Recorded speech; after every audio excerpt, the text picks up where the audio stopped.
Hey there guys, Crystal here. So you guys may or may not have seen a few weeks ago, I started a new Let's Play on this channel with my best friend Irvin.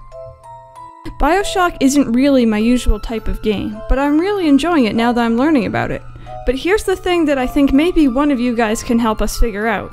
So I'll give you guys the rundown. I was editing one morning before Irvin was due to come over and film some more. We film in large batches, so episode 11 had been filmed a few days prior to me editing it. In episode 11, around the 5-minute mark, I heard a strange voice.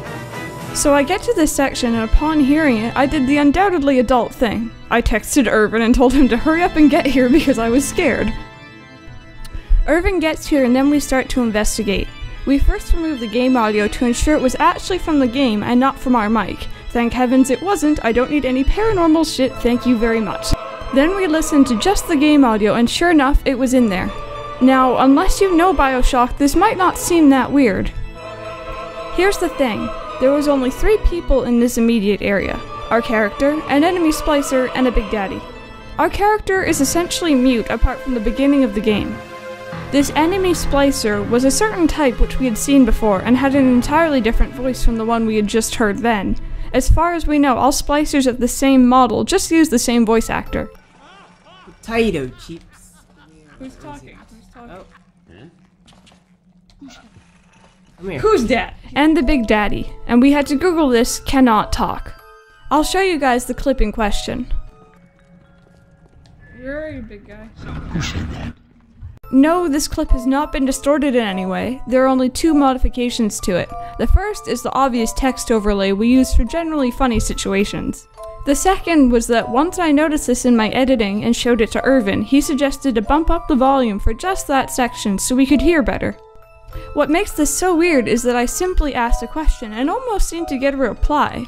In the full-length footage, you'll hear me ask, was that him talking? Where are you, big guy? Who said that? Was he just talking? Did you hear that? Not him. At the time, Irvin didn't hear anything, and he thought I was referring to the splicer.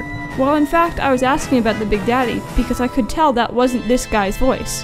But now I know that this couldn't have been the Big Daddy talking either. I did do a little digging around online and found a Reddit post kind of similar to this. The replies all said that this random talking was part of the background musical ambience. When I first saw this, I thought I had found the answer. Until I remembered. The second episode we put up had a copyright flag for background music that belonged to someone else. Not wanting a copyright strike, I took it down, edited out the music, and then re-uploaded. I also booted up the game and went into the options menu and turned off the background music completely. I was a little upset because I enjoyed the soundtrack, but I didn't want to deal with more copyright issues. So ever since episode 2, there have been no background sounds of that sort. So yeah, you can probably tell why we're confused. I've shown it to numerous people and none of them really knew what it could be. Everyone is interested though, so we decided to upload this video to see if anyone has any ideas. Maybe we're just being dumb and it's nothing. Maybe we missed something entirely, who knows? My best guess is that somehow the audio got somehow glitched and the splicer's voice sounds super deep and distorted because of that, but maybe not. Let me know what you guys think down in the comments below.